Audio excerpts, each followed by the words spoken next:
How ya all, Wyrm here. Before Emet bid his final farewell, he gave us a little bit of a pep talk regarding our future when all said and done. Included in this was finding out the true identity of the 12. We didn't have to wait long until we had our encounter with them in the new Alliance raid. However, the whole story left me scratching my head wondering what the heck was going on. In this video, we try to unravel that mystery. We all knew the 12 were coming in Endwalker, so we were excited when they finally showed up, but they couldn't have made a worse first impression. It all began when we were aiding the students of Baldessian with a request from an explorer, who claimed to have discovered the Phantom Realm, a place that appeared as a mirage across Eorzea, thought until this point to be nothing but a legend. It turns out this pathway to this realm was found at the edge of Lake Silvertear of all places, a place of significance to us to say the least. Stepping through the gate, we found ourselves in this realm of legend, which appears to be in the sky close to the lake and the Crystal Tower. Now, before we could even get our bearings, 4 beings showed up. These beings claimed that we intruded in their sacred realm, and that we must answer for it. The one speaking claims to be Byrmlimion the Builder, and states that they are the 12, the real ones, not born of prayer and mortal faith like a primal.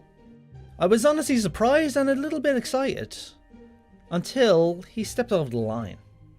He states that with Hydaelyn now absent, they are the star's rightful rulers, and its new will as Hydaelyn was before. Emet then joins the chat with this threat. She says that they've been keeping watch on mankind, and came to the conclusion that we, the champion of Hydaelyn, would pose a threat to their ascension, aka to them ruling the world. They clearly know who we are and our connection to Hydaelyn, but they're openly threatening us like this. Emet was honestly the one we were most excited to see based off Urianger's dialogue. Basically the idea that Emet may have been inspired by ancient Azem. Rhalgr then chimes in and makes things a whole lot worse. He says we were fools to wander into their realm, and that they could destroy us with ease. But being the divinities they are, they must demonstrate grace and patience. Wander in. You left the damn door open. And on that subject, why didn't they show up when Derek and his monkey buddy were walking around? Derek and that monkey were highly suspicious from minute 1, but I'll get back to them. The twins then decide to voice their opinion on the matter. They state that the only way to resolve this matter is to subject us to a trial.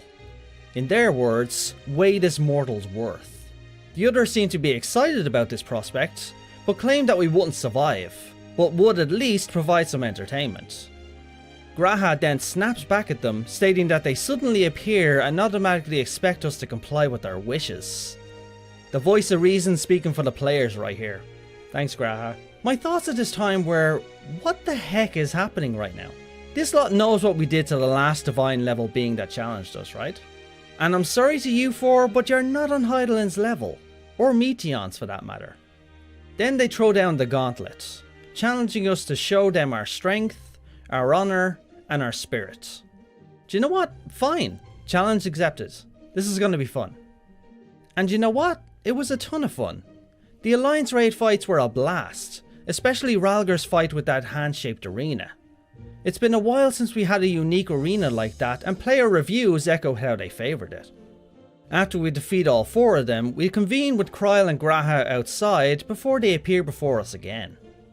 Rhalgr states he rarely felt such exhilaration, continuing on to say that this was all an act.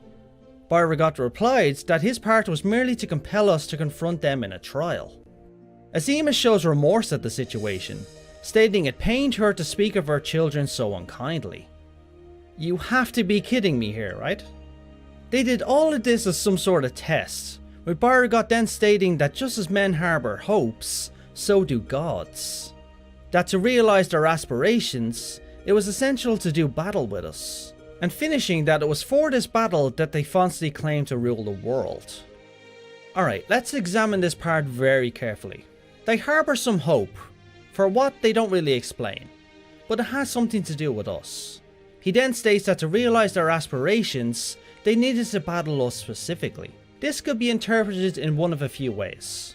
The first is they wanted to test our strength for some conflict to come, something that they needed help with. 2. They needed us to do battle to fulfill some other requirement. Maybe even to assess our strength, to see what the best course for the future would be. 3. There is a hidden reason they wanted us specifically to fight within their realms. Maybe it has something to do with power, the Echo, or something else. Remember, at the very start, they stated with Hydaelyn now gone, they were to be the world's will in her place. Maybe the trial has something to do with that, and it makes you think what would have happened if we lost. But let's leave that there for now. I'll be perfectly honest, I should have seen this turnaround coming. The whole thing looked and felt like an act, but revealing that it was an act right after the first raid was not the right call in my book. Will the other raids in the future play out like this, with the other 8 members of the 12 wanting to fight us? I feel the effect of those fights would be a lot less given what just happened. Let me explain. They challenged us as supposed world conquerors, stoking our fury in defense of Aetheris. Then once we defeated all 4 of them, they stated they made the whole thing up. That's a very fast turnaround that I feel is going to take away from the rest of the story going forward. Had they just kept up this act until we defeated the other members of the 12, I believe this revelation would have had much more impact. Instead, with them telling us now, I honestly just felt a bit confused. Why put on that silly show of acting as world conquerors, only to drop it afterwards? If they had just explained why they needed to fight us, we would have gone along with it, to be honest. Getting challenged to combat trials isn't a new thing for us. With us now knowing this, and with 8 more fights at least to come, I honestly can't take them as serious as the first 4. But I know we don't have all the pieces. Only the developers know the true story.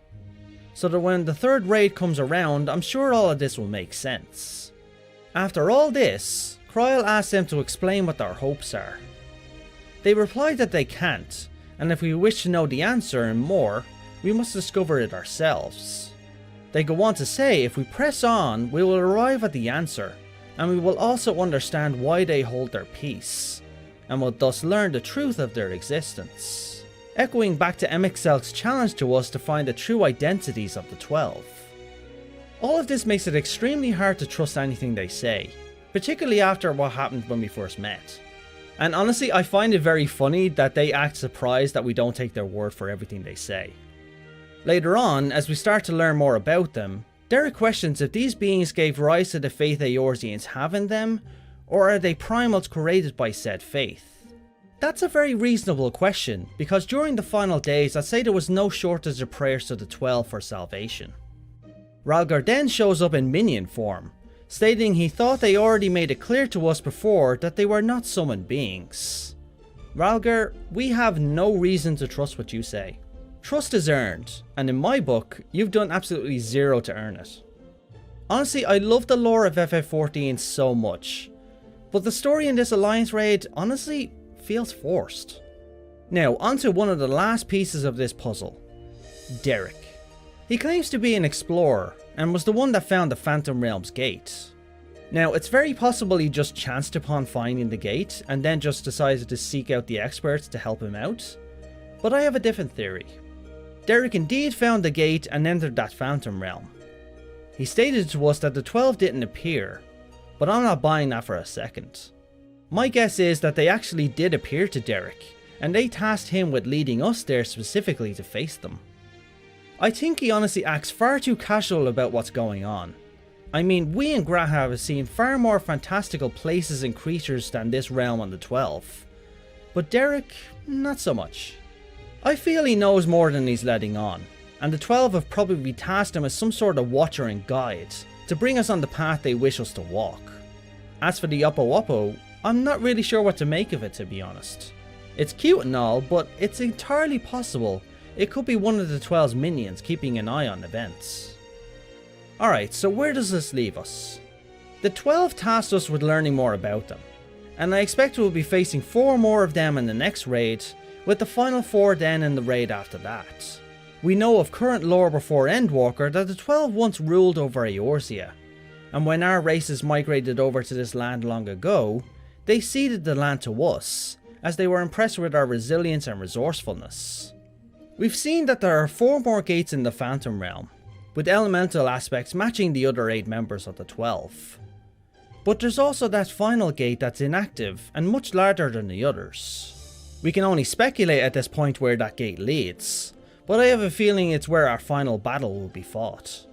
Or it could lead to one of the great secrets of our world, the truth Emet-Selch himself bid us to find. But I'm more interested to hear about your opinions on the 12 and this alliance raid. Leave a comment with your opinion on all of this. As always, if you enjoyed what you saw, hit that like button, and click subscribe to stay tuned for all my future content. Thanks all, and now, as always, have a good one.